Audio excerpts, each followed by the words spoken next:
Romanos, capítulo 5, versículo 14, para usar o contexto anterior e posterior, para não nos tornarmos redundantes, leiamos.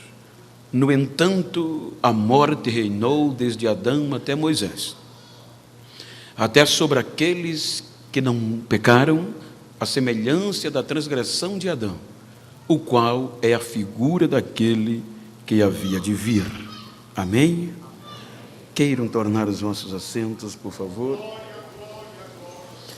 Queridos, com muita alegria, quero agradecer ao pastor Sérgio, presidente da igreja, sua muito digna esposa, pastora Silvana, ao primeiro vice-presidente, pastor Marcos Del Rey. Em nome deles, externo a minha gratidão a todo este coeso ministério, a esta igreja, que Deus continue vos abençoando, pela credibilidade, pastor, do convite, só Deus para recompensá-los. Quero agradecer ao pastor Frank, com toda a diretoria jovem e, obviamente, a união. Que Deus abençoe a cada um de vocês. E registrar a minha gratidão ao jovem Jackson, que com muita presteza, muito carinho, me recebeu no aeroporto, tem cuidado de mim. Muito obrigado, filho. Que Deus recompense os teus feitos. E rever os meus amigos, Abraão e Jeane, que são aqui de São Paulo, mas nós crescemos, quer dizer, eu cresci junto com ele ficou pequenininho do mesmo jeito, mas é assim mesmo, né, irmão? E revê-los, muito bom revê-los, amigos. Queridos, eu quero tomar por base esse texto para ministrar uma palavra conhecida, é Bíblia, estimulativa, acerca até do tema anual, sobre o triunfo de Cristo, o reino da morte e o poder da graça. Quando nós analisamos a carta que Paulo escreve aos Romanos, por volta dos anos 56 depois de Cristo, os irmãos hão de convir que já haviam se passado alguns anos do derramamento do Espírito no dia do Pentecoste. E sendo assim, muitos irmãos judeus, prosélitos, reconheceram o poder de Cristo, aceitaram a Jesus e, obviamente, voltaram para as suas cidades, e outros por conta da diáspora, a perseguição. Então, estes irmãos, em união, formam uma igreja cristã em Roma, capital do Império Romano. Quando nós analisamos o contexto, os irmãos hão de convir que esta igreja se desenvolveu em uma unidade tão tremenda que a sua fé, a sua comunhão se tornou conhecida em todo o mundo, como eles eram unidos, amáveis e tinham uma fé inquestionável. Então, quando Paulo se tornou, por meio de Cristo, apóstolo aos gentios, e como ele ajudou Barnabé no desenvolver da pregação do evangelho livre, sem a circuncisão, promovendo um rebuliço no meio dos gentios, e depois que ele desbravou o contexto da Ásia Menor, ultrapassando até o continente europeu, chegando à Macedônia, então o seu nome, as suas teses, o quanto ele se tornou importante para a igreja gentia, chegou em Roma. E os irmãos em Roma anelava que o apóstolo Paulo pregasse em Roma e os fizesse uma visita e os exortasse. Mas por algum motivo, conforme Paulo diz no capítulo 15, versículo 23 da mesma carta, Ele diz que por muitos anos desejou ir a Roma, mas por algum motivo foi impedido. Ele diz, mas agora eu não tenho mais impedimento. Mas neste contexto, neste interim dele ir ou não ir, surgiu um questionamento entre os irmãos em Roma. E o questionamento se torna muito abrangente. E a pergunta era como o homem se chega a Deus e tem comunhão com Ele. Não havia quem esclarecesse. Os irmãos vão te convir que a carta que Paulo escreve, juntamente com o escrivão Tércio, ela abrange este relacionamento, esta aproximação e a salvação. Paulo é tão profundo que ele utiliza do contexto jurídico para esclarecer aos irmãos em Roma o relacionamento, o quanto a morte reinou. Ele mostra o poder do pecado e, consequentemente, a morte, e o poder da graça. Se os irmãos observarem, se você fizer o contexto anterior do versículo 12, você vai ver que Paulo vai falar da entrada do pecado no mundo. Ele diz que por um só homem entrou o pecado no mundo, e pelo pecado veio a morte. E a morte passou a todos os homens porque todos pecaram. Então ele vai discorrer a ponto que Martinho Lutero, anos, séculos depois, narra que se de todas as epístolas ou cartas que Paulo escreveu, se só existisse a aos romanos, já era suficiente para entendermos a salvação. Então, se nós analisarmos, ele escreve para um povo originário, romanos, mas de um caráter que ia abranger todas as gerações, de um caráter universal. Então, o que é lindo é o que ele discorre: de um homem, por um homem, todos morreram. Por um homem, todos vivem. Então, se você ler do 12 ao 21, versículos do capítulo 5, você vai entender o que eu vou pregar. Quando Paulo fala abertamente aos romanos que por um só homem entrou o pecado, ele está falando da originalidade de Adão. Os irmãos, ele vai mostrar o poder do pecado, e veja que ele vai concluindo com um parecer jurídico, tendo em vista que pela sua história ele entendia do direito, a ponto que ele votava, e só votava quem fazia parte da mais alta cúpula judicial. Então, quando nós analisamos, veja que ele diz que o pecado veio por um homem.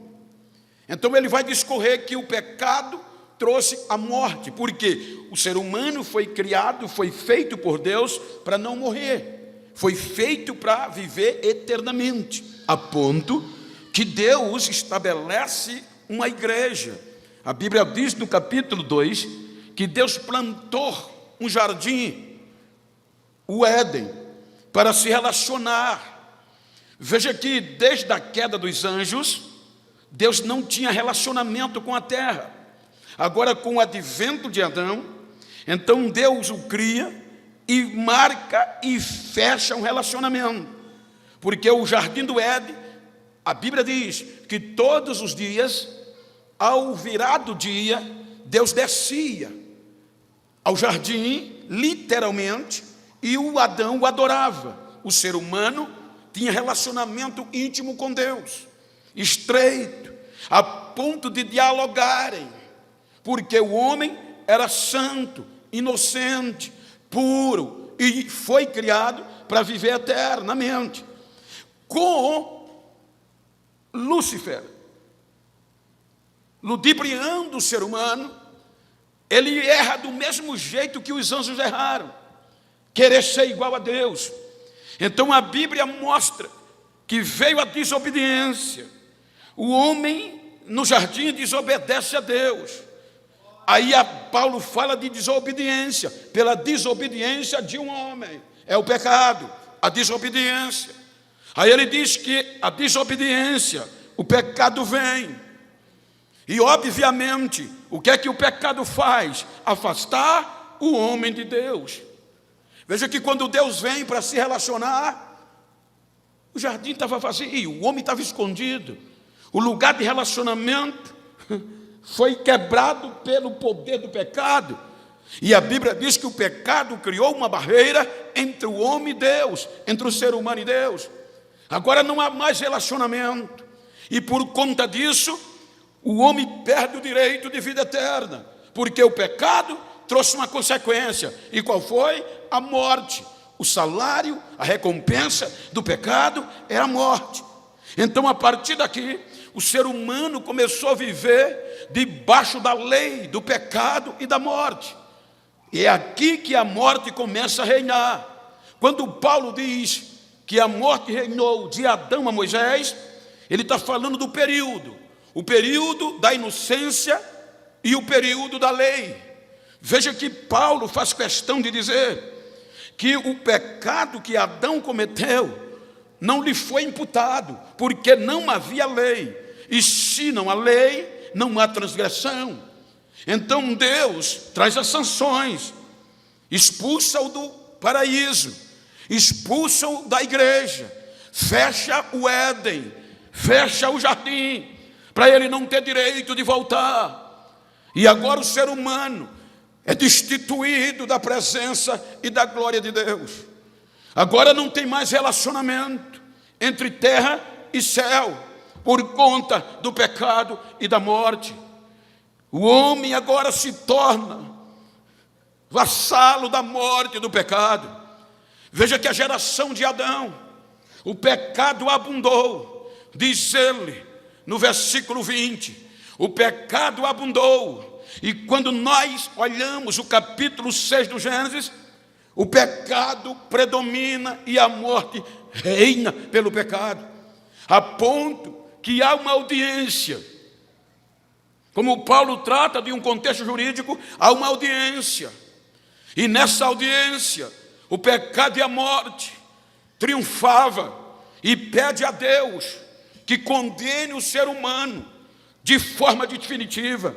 Porque quando Lúcifer pecou, quando os anjos que caíram pecou, o julgamento não teve recurso, foi direto para o juízo eterno, morte, separação eterna.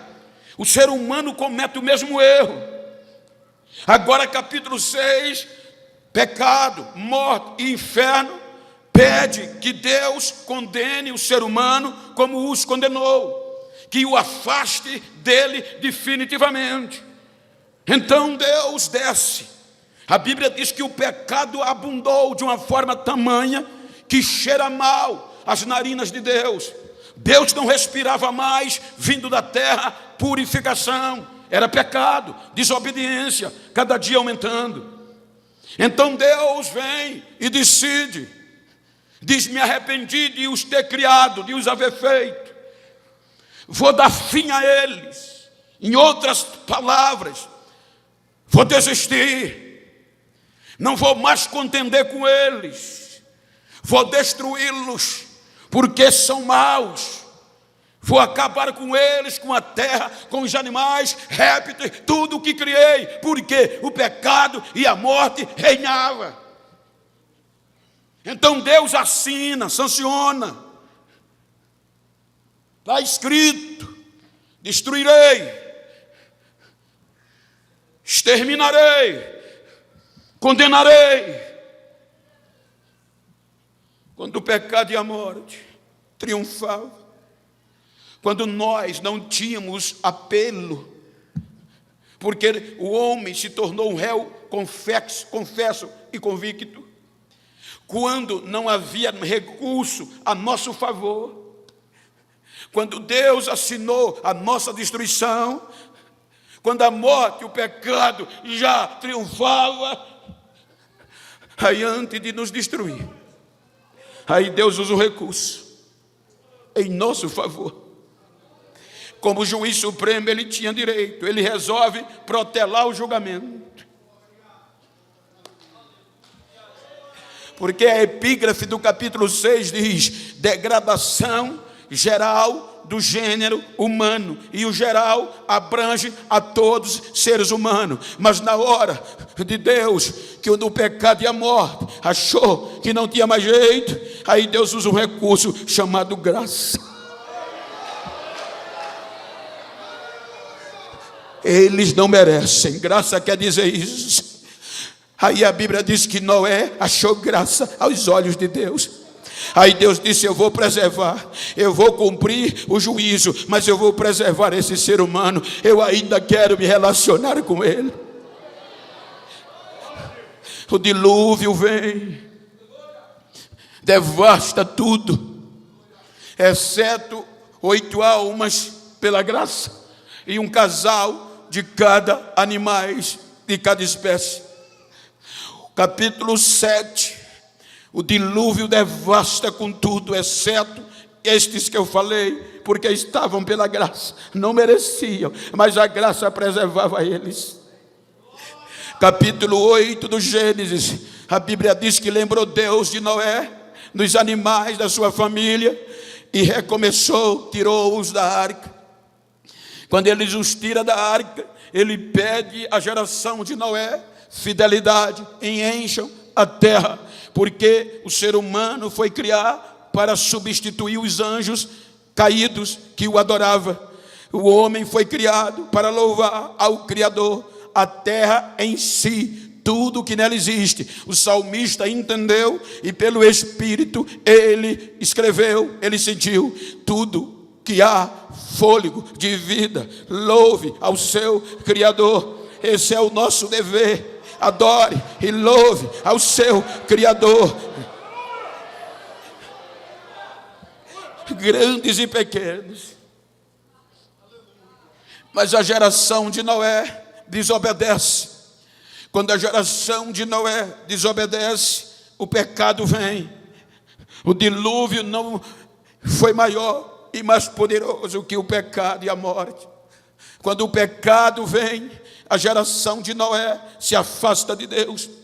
Veja que todo o capítulo 11 vai mostrar o marasmo, a idolatria, a adoração já não era Deus, a adoração agora era os astros, era a madeira, era o homem, o próprio homem, mas a Deus não havia relacionamento. A terra, desde o Gênesis, quando o dilúvio, o pecado, trouxe a morte, e o dilúvio, a condenação, o Éden não existe mais. Agora não havia adoração, não havia relacionamento entre o homem e Deus, porque o pecado reinava com a morte e não deixava. Então Deus, agora vem o capítulo 12 do Gênesis. Aí Deus ama tanto relacionar com o ser humano, que vai elaborar de uma forma efetiva, coletiva, o projeto de adoração chamado Israel. Veja que por meio de Abraão, versículo 3 do capítulo 12, Deus disse: por meio de você, ou Abraão, eu vou abençoar, eu vou me reconciliar com toda a família da terra, seja, com todos os seres humanos.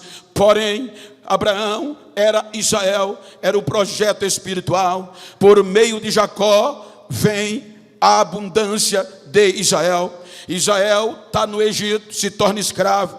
Deus vai no Êxodo e tira Israel da escravidão para a liberdade. Agora Israel vai entrar em evidência, o primeiro, o único projeto espiritual que iria recomeçar a adoração a Deus. Então eles saem 3 meses depois, diz a Bíblia em Êxodo 24, que eles saíram, chegaram na planície do Monte Sinai, e Deus chama Moisés: antes de tudo, quero fazer uma aliança com Israel.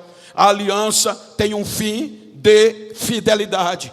Então Moisés propõe ao povo, e Israel diz: estamos de acordo. Quando Israel acorda, aí Deus diz: vamos ratificar a aliança. como o pecado estava na veia, como o pecado predominava, e Israel, por si próprio, não se justificava diante de Deus, aí vem Deus com a proposta do sangue de novilho, animais puro, santo e imaculado, puro, limpo e imaculado, ou seja, era este sangue que iria justificar a Israel diante de Deus.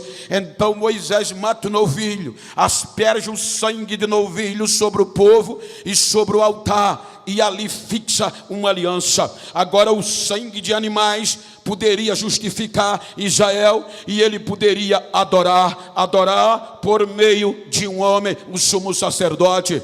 Aí vem o capítulo 25, quando a aliança está feita, e o sangue de animais poderia justificar Israel. Aí a Bíblia diz que Deus vai criar na terra um lugar para ser adorado. Então é chamado de tabernáculo, aonde o tabernáculo parava e o povo se reunia, era o lugar de Deus descer na terra. Só ele, só aquele povo, só aquele lugar. Aí quando Deus disse: Moisés, veja que toda a medida do tabernáculo foi Deus que deu a Moisés, as peças, o tamanho, comprimento, largura, altura, até a cor do tecido e de onde viria, foi Deus que disse que queria daquele jeito. Fez a separação, lugar, pátio santo e lugar santo dos santos, aonde ele ia descer. Pátio, lugar de derramar o sangue do sacrifício, santo, lugar de preparar o incenso,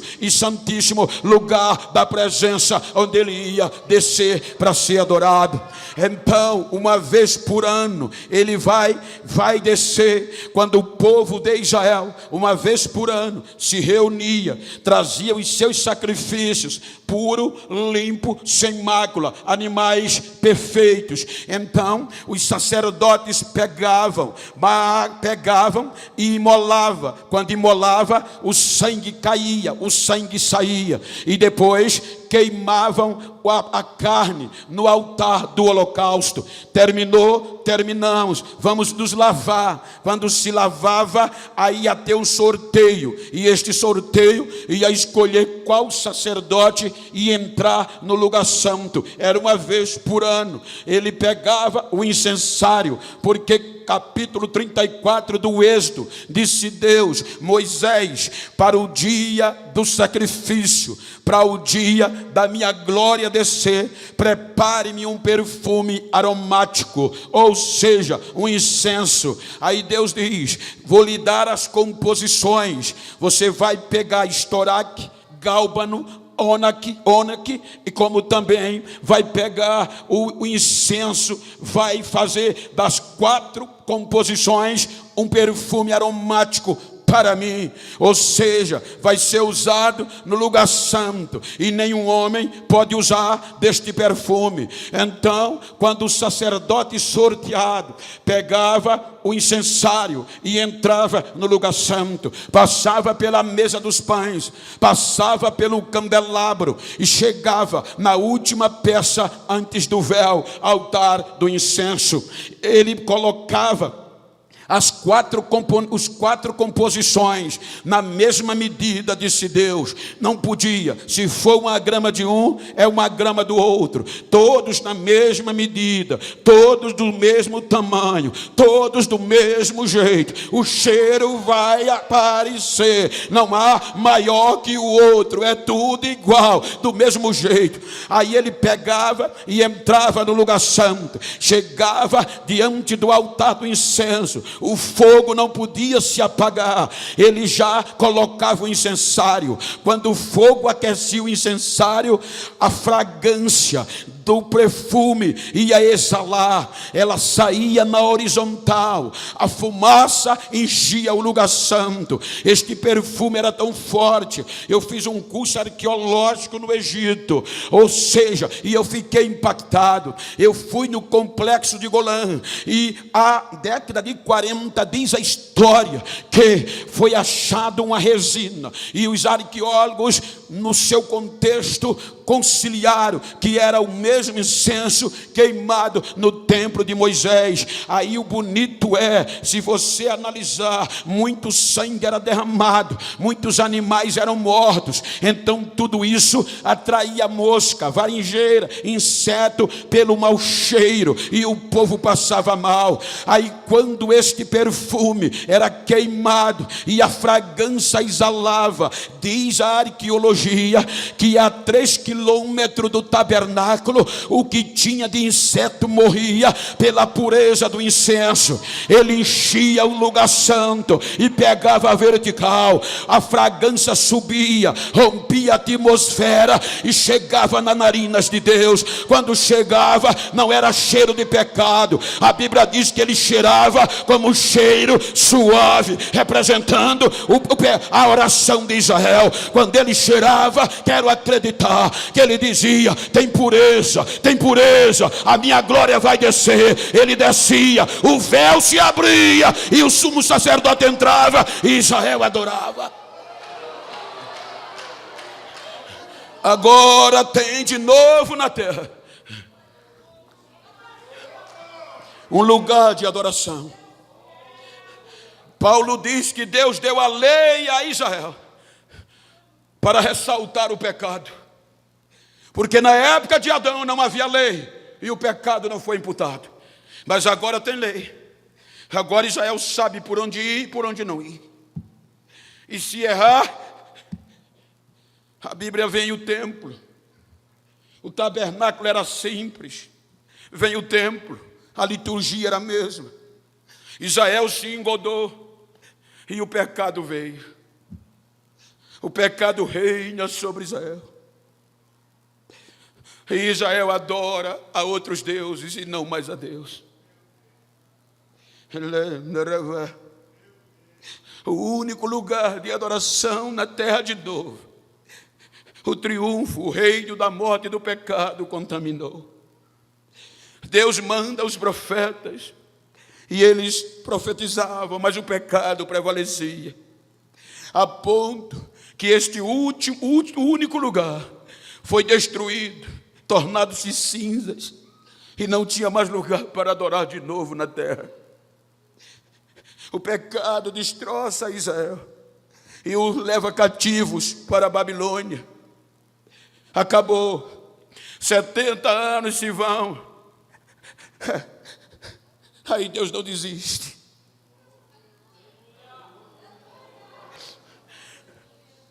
Ele vai e traz Israel de volta. Usa Ageu para dizer: recomecem, porque eu prometo que a glória da segunda casa vai ser maior que a primeira. Israel recomeça, mas não foi mais o mesmo, não foi puro. Você vai ver que o último profeta do Velho Testamento, ele relata a situação de como o pecado e a morte triunfava. Ele diz uma reclamação de Deus, porque o povo estava dizendo: Deus se esqueceu de nós e nos abandonou, e não olhava o que eles eram. Aí Deus usa a boca de Malaquias para dizer que o povo estava honrando mais os seus políticos do que a ele como Deus. Ele diz: se vocês dizem que um pai merece respeito e o Senhor merece honra, se eu sou pai, onde está o meu respeito? Se eu sou Senhor, onde está a minha honra? Ele diz, os animais que vocês estão trazendo para mim estão com defeito. Vocês estão trazendo animais cegos, impuro, cheio de varinjeira, de bicho. Vão dar esse presente ao governador de vocês para ver se ele aceita. Ou seja, vocês estão dando um presente melhor ao governador e estão se afastando de mim, roubando o que é meu. Aí ele diz: vou me calar. Aqui o pecado triunfa e a morte. Ele diz: eu não vou mais mandar profeta, eu não vou mais dar visão, ou seja, eu não vou mais descer, eu não vou mais me manifestar no meio do meu povo. quando eu olho esta passagem que ligo ao Apocalipse da Revelação, quando João fala de uma entrada triunfante, veja que João diz, e nos dá o entender como teólogo, é eu que estou dizendo, a Bíblia me dá o direito, e não vou usar heresia, mas dá na ótica jurídica que Paulo abrange, que o pecado chegou ao ápice do triunfo, e aí pede uma audiência definitiva para a nossa condenação. Veja que João capítulo 4, na revelação que teve, ele mostra uma entrada e um julgamento. Ele no capítulo 4 diz que ouviu um trono no céu, armado, e nele estava sentado o supremo juiz. Veja que a nossos erros, o pecado do ser humano, a nossa conduta foi tão ruim diante de Deus, que o nosso caso chega na Suprema Corte, na última instância, o Supremo Juiz. Então agora, o inferno, o pecado e a morte exigia a última audiência definitiva. Agora, a partir daqui, era o fim.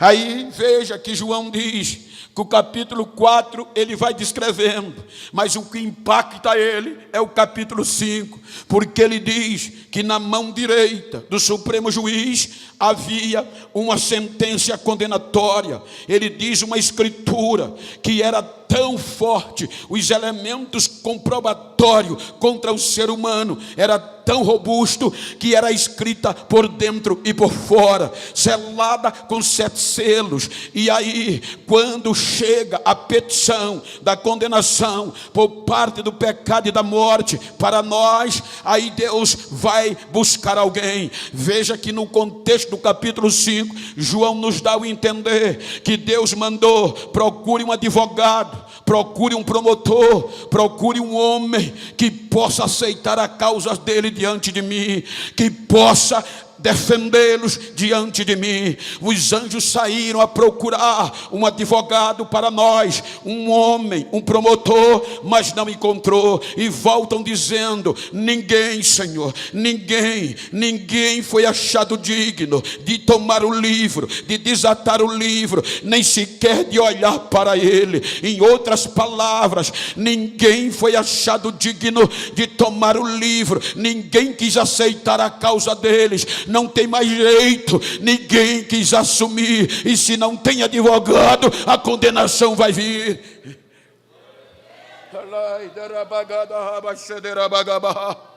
Aí Paulo diz,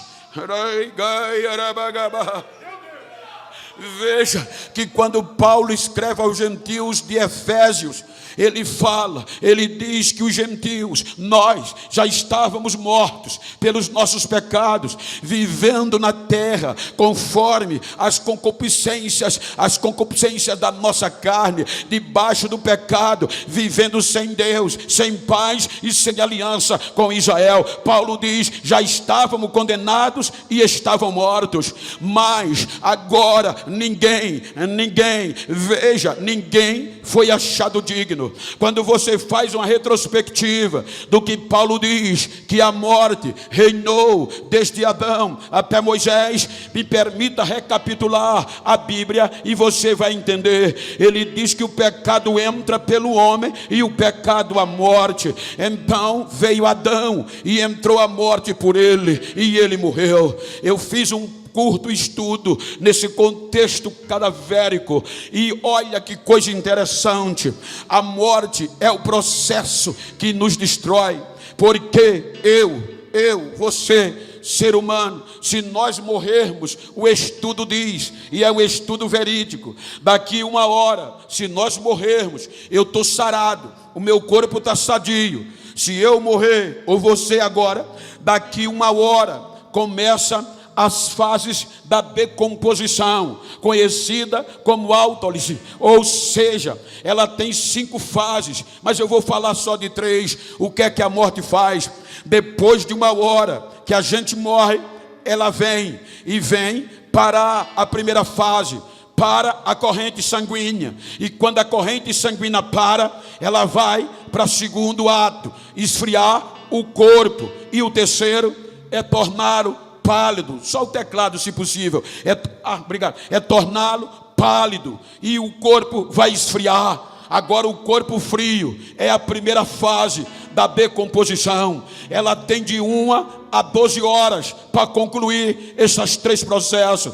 Depois que ela termina, vem a putrefação. A putrefação tem de 12 a 24 horas para autodestruir o tecido, apodrecer o cadáver. Do 24 horas ela termina. Aí o que é que entra? Vem a colonização. Já que o corpo apodreceu, os insetos, as lavras vão deteriorar o corpo do cadáver e vai terminar ele podre. Lá volta ao pó de novo. Esse era o triunfo da morte por meio do pecado. Então a morte e o pecado entra por Adão e por ele a morte. Mas olha o que é que a Bíblia diz. Ela reinou de Adão até Moisés. Aí a Bíblia diz que o pecado entra por Adão, e Adão gerou a Sete. A geração de Sete é vencida pelo pecado e a morte, mas ele gera a Enos. Enos, a Bíblia diz que volta-se a Deus e volta a ter culto. Porém, o triunfo do pecado e da morte vence a geração de Enos. Enos gera Cainã, Cainã a Malalael, Malalael a Jared, e Jared a Enoque. Enoque resiste e diz: eu não vou me curvar, eu não vou pecar. Aí Deus olha e diz: ele é fiel, eu vou arrebatar, ele não vai ver a morte. Eu vou dar um exemplo para a geração que vem: quem não peca, eu arrebato. Mas antes dele ser arrebatado, ele gera a Metusalém. Metusalém vive 969 anos, mas o pecado e a morte o vence. Mas ele gera Lameque, Lameque gera Noé, e Noé gera Sem, Caim, Jafé. Aí o pecado abunda e é preciso destruir. Depois do dilúvio, Deus pega a geração de Noé e acredita. A Bíblia diz que agora ele pega Sem, mas o pecado e a morte vence Sem. Sem gera Arfajade, Arfajade gera Elá, Elá gera Eber, Eber gera Reu, e Reu a Peleg, e Peleg a Serug, e Serug a Naó, Naó gera Terá, e Terá gera Abraão. Abraão é chamado por Deus amigo de Deus, o pai da fé. Mas a morte e o pecado venceram Abraão. Ele gera Isaac, é vencido. Ele gera Jacó e o pecado vence. Aí Jacó gera Rúben, Simeão, Levi, Judá, Zebulon, Gade, Assé, Naftali, Isacar, José e a Benjamim. O pecado e a morte triunfa e vence. Aí Deus pega Judá. A Bíblia diz que a geração de Judá vem. Judá gera Perez, Perez gera Esrom, Esrom gera Arão, Arão a Aminadab, Aminadab a Naasson, Naasson a Salmão, Salmão a Boaz, Boaz a Obed, Obed a Jessé, e Jessé a Davi. Aí Deus diz: achei, achei, achei um que vai cumprir o desejo do meu coração. Mas o pecado vence Davi e a morte apodrece.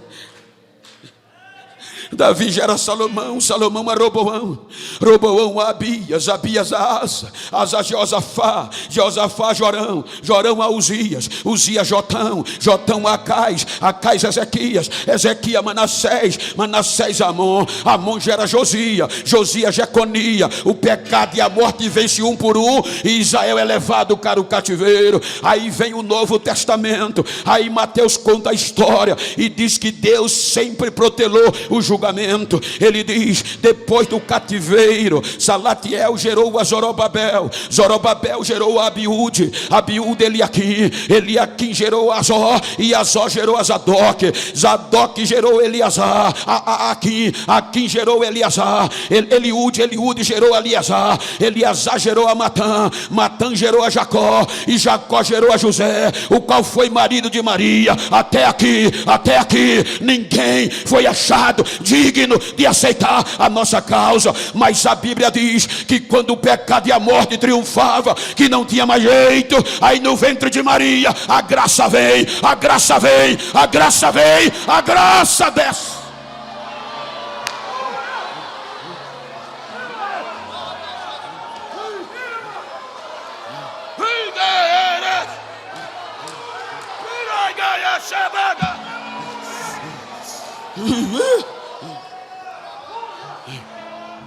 A graça vem.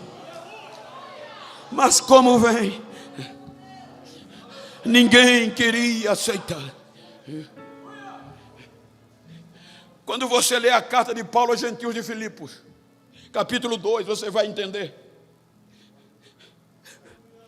Quando a morte e o inferno dizia não tem mais jeito. Veja que ele diz que a morte reinou de Adão até Moisés. O tempo da inocência e o tempo da lei. A lei termina aqui. Ninguém foi achado digno. Ninguém quis assumir a nossa culpa. Com base em Filipenses, quando ninguém queria, há uma voz que eclode no céu. Eu vou, Pai.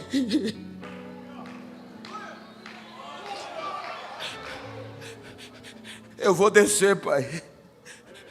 Eu vou me tornar um deles. Eu vou sentir o que eles sentem. Eu vou viver como eles vivem. Vou ser tentado como eles são, Pai. Porque eles são meus.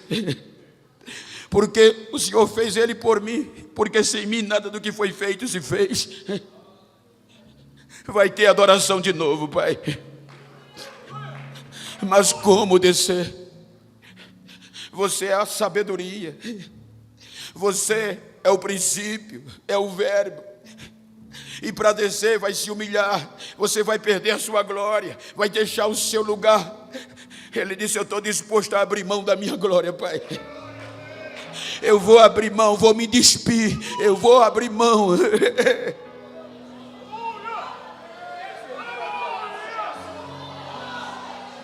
Quem faria isso?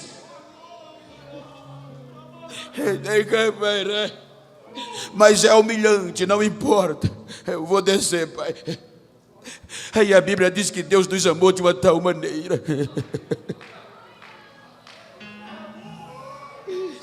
E nos amou quando nós era ainda pecadores. Que deu seu único Filho, para que todo aquele que nele crê não pereça, mas tenha vida eterna. Volte a ter o direito de vida eterna.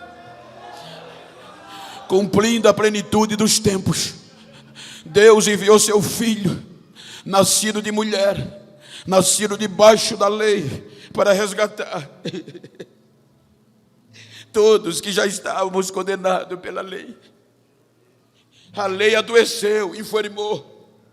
O sangue de novilho não livrou Israel do poder, do reino, da morte e do pecado. Agora ele desce e se torna ser humano. Porque a ira de Deus, o cálice da ira de Deus, ninguém quis assumir, ninguém quis aceitar, ninguém quis beber. Ele veio para restaurar Israel, mas Israel o rejeitou. Com 40 dias aproximadamente de nascido, Maria leva ele ao templo. Era a glória da segunda casa, e agora não era de madeira, agora não tinha anjos desenhados em cima da arca, agora era o próprio Deus, a glória viva, entrando no templo. E os judeus não deram atenção. Veja que Lucas diz que um homem que ansiava, cheio do Espírito, ele foi ao templo, levado pelo Espírito naquele dia. Quando ele viu o menino entrar no templo, no braço da mãe, ele correu, pegou o menino, levantou e começou a gritar: agora, Senhor, glórias ao teu nome. Agora eu posso morrer, porque os meus olhos já viram a tua salvação, a glória de Israel e a luz para os gentios. Ele percebeu, mas Israel rejeitou. Olha que coisa, 12 anos, ele volta no templo, é ignorado. Com 29 anos, ele vai pregar a redenção de Israel, que era o projeto de Deus para nos alcançar, mas Israel rejeitou. Aí Paulo, no capítulo 11 aos Romanos, ele diz que, capítulo 10 e 11, que Israel rejeitou a justiça de Deus, mas mesmo assim Deus não o rejeitou. Aí Paulo diz: vocês estão pensando que Deus esqueceu a Israel? Ele está escrevendo para os romanos, porque quando Israel rejeitou, precisava Deus ser adorado, se ligar a terra a Deus e Deus a terra, porque Israel rejeitou. Aí Deus olha para os gentios e diz: vou colocar os gentios, vou colocá-los no lugar de Israel. Veja que Paulo, capítulo 11, Romano, versículo 25, ele diz: eu vou dizer o mistério a vocês, para vocês não se achar sábio. É que Deus endureceu em parte a Israel por um motivo. Qual foi? Para vocês, gentios, entrar no lugar deles. E enquanto o arrebatamento não vir, a vez vai ser de vocês. A vez vai ser de vocês. Mas a natureza não queria aceitar. O contexto natural não dava certo, porque Israel eram os ramos verdadeiros e nós zambujeiros. Não encaixava. Era a mesma coisa que você enxertar manga em cana de açúcar. Não vai dar certo. Aí Deus quis pegar o zambujeiro e enxertar na oliveira. E Paulo diz que contra a própria natureza ele vai fazer e fez.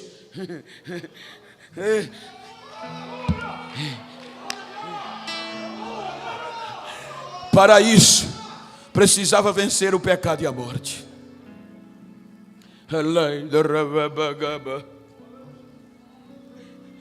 Ele é condenado pelos seus irmãos. E condenado de forma bruta. Por quê? Porque o culpado era eu e você. Inocente, condenado. Se pôs entre Deus e nós. E vai beber o cálice da ira de Deus. Só para você ter uma pálida ideia, diz aos historiadores que no período que Jeremias, que Deus disse a Jeremias, se eles não quiserem beber, diga a eles que eles vão ter que beber quando Israel pecou.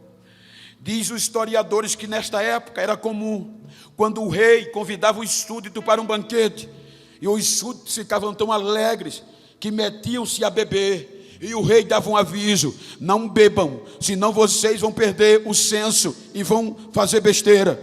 Mas eles não davam ouvidos e bebiam.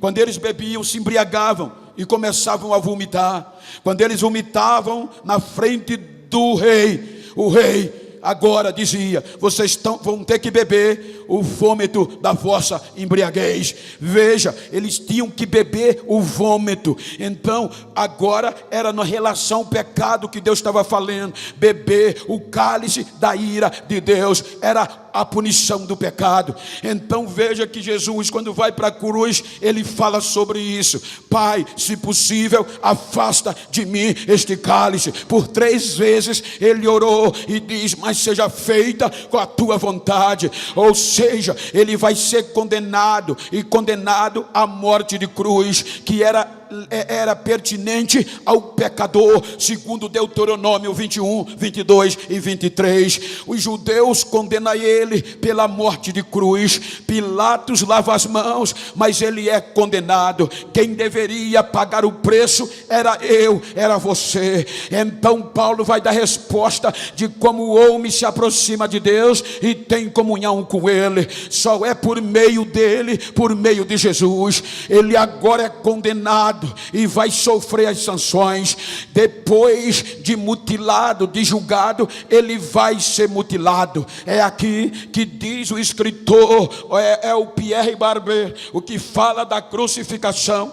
Ele diz que o primeiro passo é o chicote, e o chicote romano, ele tinha o cabo curto e tiras compridas e grossas de couros cru. Na extremidade das tiras, chumbos e ossos de carneiros.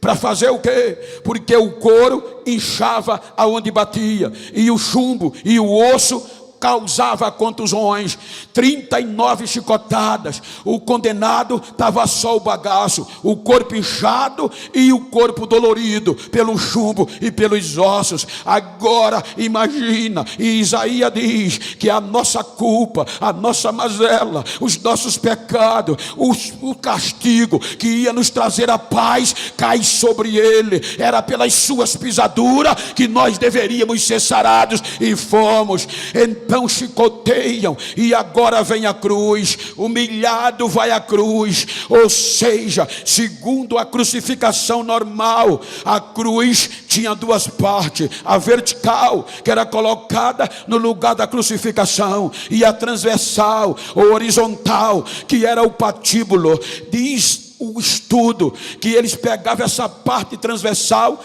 amarrava na mão do condenado, num lado e no outro, e tinha que ser na nuca ou na cabeça, ele aqui, o pau aqui ou aqui, e ele amarrado. Por que amarravam? Porque diziam, ele foi condenado à morte, então ele se tornou perigoso, então vai amarrado, porque ele já está dolorido, está destroçado e pode não fazer mais nada. Pasmem, diz os historiadores que só o patíbulo pesava 50 quilos. Agora imagina, 50 quilos na costa de quem já estava todo quebrado. E diz a própria história que a cruz completa pesava mais de 100 quilos. E nós aprendemos, mesmo que os historiadores falem que era assim, mas nós pentecostais aprendemos que ele carregou a cruz completa nos seus ombros, mais de 100 quilos. Era um castigo que era teu, era meu, era teu, era nosso, e ele aceitou a nossa causa.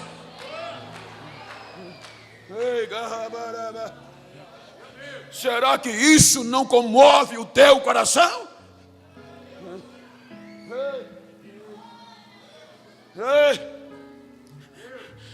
Exposto à vergonha, à nudez, é levado pelas vias dolorosas.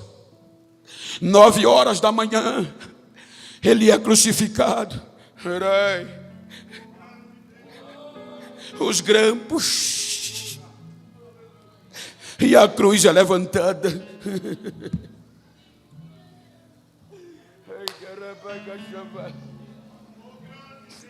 Meio-dia, diz a Bíblia, que a ira de Deus vem, porque o ápice do nosso pecado caiu sobre ele. Todos os nossos erros se aglomeram sobre ele. E como o pecado faz separação e triunfava, aí Deus se retira dele. O Espírito Santo se afasta. E ele se sente só e grita na cruz: Deus, por que me desamparaste? Foi por causa do meu, do teu, dos nossos pecados.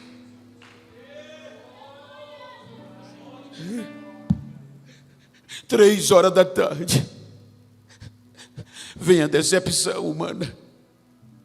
3 horas da tarde ele morre,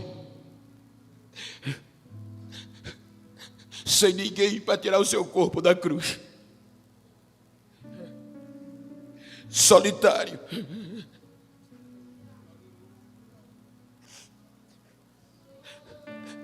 Pai, em tuas mãos eu entrego meu espírito.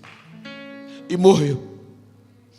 Lembra que eu disse que o processo do reino da morte vai entrar, como entrou em todos que eu falei?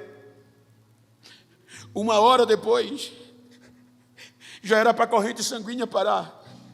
E os historiadores dizem que a decomposição tem de 1 a 12 horas para terminar a sua primeira fase. E no caso de Jesus, ela não ia precisar nem disso, ia precisar só da metade da hora, porque o corpo dele já estava todo destroçado. 1 hora depois, o corpo dele ainda está na cruz.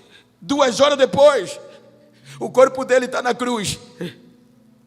3 horas depois, ele já está no túmulo. José de Arimateia e Nicodemos joga ele no túmulo, e a morte vai. Quando a morte vai, com 3 horas depois, ela não entende.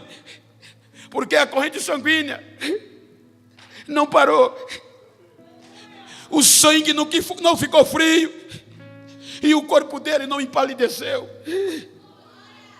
porque a Bíblia diz que os nossos pecados ficaram na cruz. Ele venceu na cruz, ele entra sem pecado.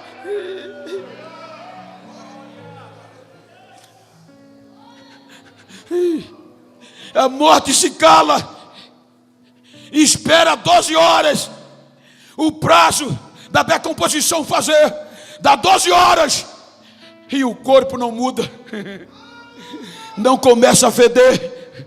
E se a decomposição não faz a primeira parte, a segunda não vem, que é a putrefação. 3 horas da manhã do segundo dia, 24 horas, e o corpo dele do mesmo jeito.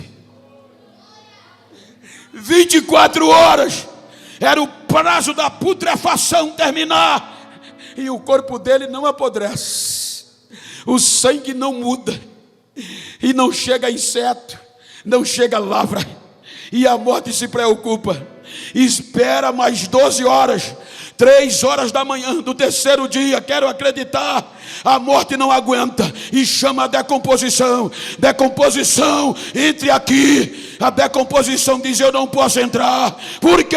Porque eu só entro se tiver pecado, e ele não tem, ele é santo, ele é puro.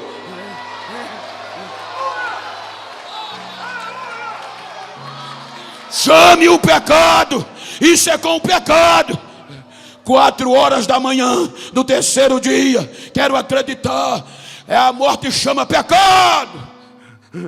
Reino é poder absoluto. Paulo diz que ela reinou.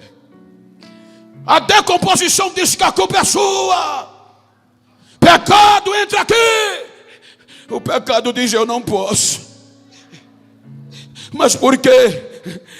Hebreus 4,15, em tudo eu tentei, em tudo eu procurei fazer ele errar, mas em nada ele pecou, ele me venceu, ele é maior, ele é puro, ele é santo.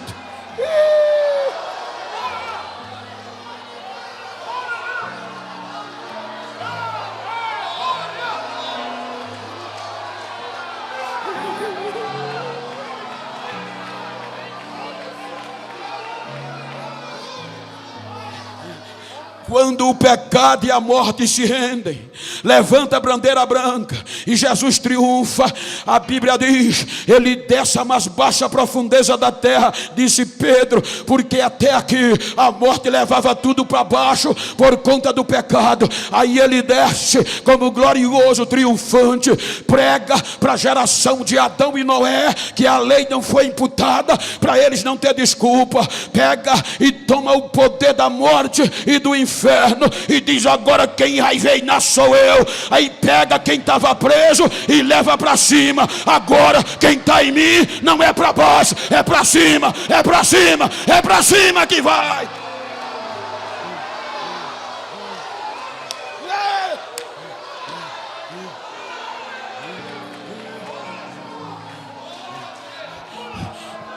Cinco horas da manhã, ainda cedo, quem vai chegando no sepulcro? Maria Madalena e outras mulheres. Não sabiam ela que quando a morte e o pecado se renderam, se entregaram, o julgamento acabou, foi protelado. Aí Deus diz, anjo, desce lá, tira a pedra, que ele vai voltar, e vai voltar glorioso. Aí quando Maria chega, o túmulo está vazio. Ela já chegou com a vasilha cheia de bálsamo para aplicar nele, para o resto mortal e demora mais. Quando chega, não tem ninguém, só os lençóis, bate o desespero e o choro vem. O anjo chega e diz, mulheres, porque vocês estão chorando? Porque roubaram o corpo do meu mestre. Não, ele não está aqui mais, não é que roubaram, ele está vivo, ele está vivo, ele está vivo, ele venceu, ele está vivo.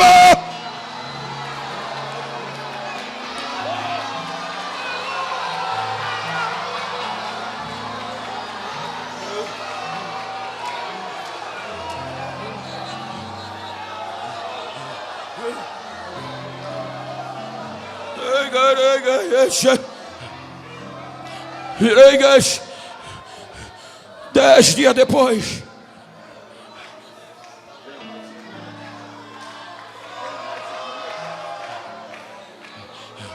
ele volta ao pai e diz aos discípulos que não se preocupe, que ele vai voltar. Aí cumpre-se a profecia de Davi: levantai as vossas cabeças, portais da eternidade. Davi era rei, e por muitas vezes ele entrou com o triunfo em Jerusalém, com os despojos dos inimigos. E ele sabia que um rei triunfante, ao entrar na cidade com os despojos, por mais alto e mais largo que fossem os portões, não competia, não cabia a glória de um rei triunfante.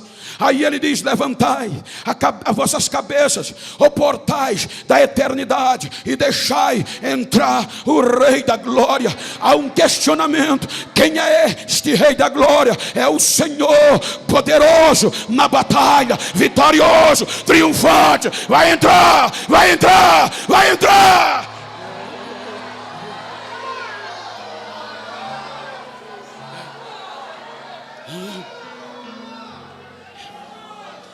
Capítulo 5 do Apocalipse, ele entra. E João diz: eu chorava muito, porque ninguém foi achado digno. Aí o anjo vem gritando bem alto. O escritor diz com uma forte voz, gritando: João, João, precisa chorar, mas não. Aí João diz, quando levanta a cabeça, rompendo os portões, triunfante, o anjo diz: eis o leão da tribo de Judá, a raiz de Davi. Ele venceu, e ele é digno de tomar o livro, de quebrar os seus selos e de o ler. Aí João diz que quando olha, ele já está diante do que estava sentado no trono. Ele pega a sentença, e quando ele pega a sentença, o céu entra no impacto de adoração, e começam os 4 seres viventes que só adoravam o Pai. Os 24 anciões dobram-se no joelho, nos pés dele, e começam a cantar, a adorar e a dizer: digno tu és, digno tu és de tomar o livro, de desatar e de o ler, porque tu foi morto, mas estás vivo, ressuscitaste, e com teu sangue compraste, trouxeste de volta a Deus o negro, o pobre, o rico, o branco, povos, tribos, língua e nações, e os fizesse adoradores, e os fizesse adoradores, e os fizesse adoradores. Deixa eu ouvir o barulho do adorador, deixa eu ouvir, deixa eu ouvir, deixa eu ouvir.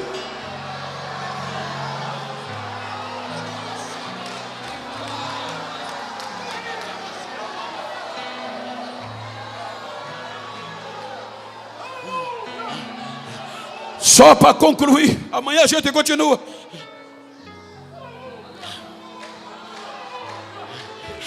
Aí Paulo escreve no capítulo 8.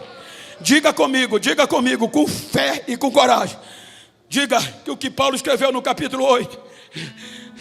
Portanto agora, mais forte, portanto agora, nenhuma condenação a mais para quem está em Cristo Jesus, que não anda segundo a carne, mas segundo o Espírito. Pergunta, pastor Genival, por quê? Porque o Espírito de vida em Cristo Jesus me livrou da lei, do pecado e da morte. Eu estou livre, eu estou livre, eu estou livre.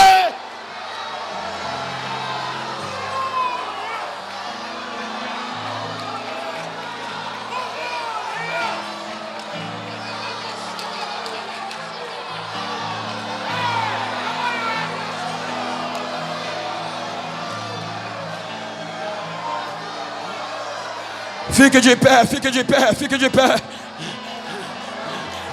Olha para quem está ao teu lado e diga para ele, ao sair daqui, diga: ao sair daqui, se tu encontrar alguém que pensou que eu estava frio, dá um recado a ele, diga a ele que ele vai ter que ouvir o meu barulho. Agora eu estou livre, ele me livrou, vou adorar, vou adorar, vou adorar.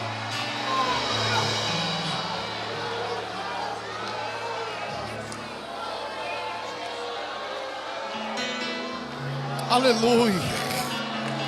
Adore a Deus, adore a Deus. Adore a Deus. Se você é livre, adore a Deus. Se você é livre, adore a Deus, adore a Deus. Sinta a graça de Deus. Receba renovo, receba renovo. Receba a graça de Deus. Se você pediu poder, pediu graça, os céus estão abertos sobre esse lugar.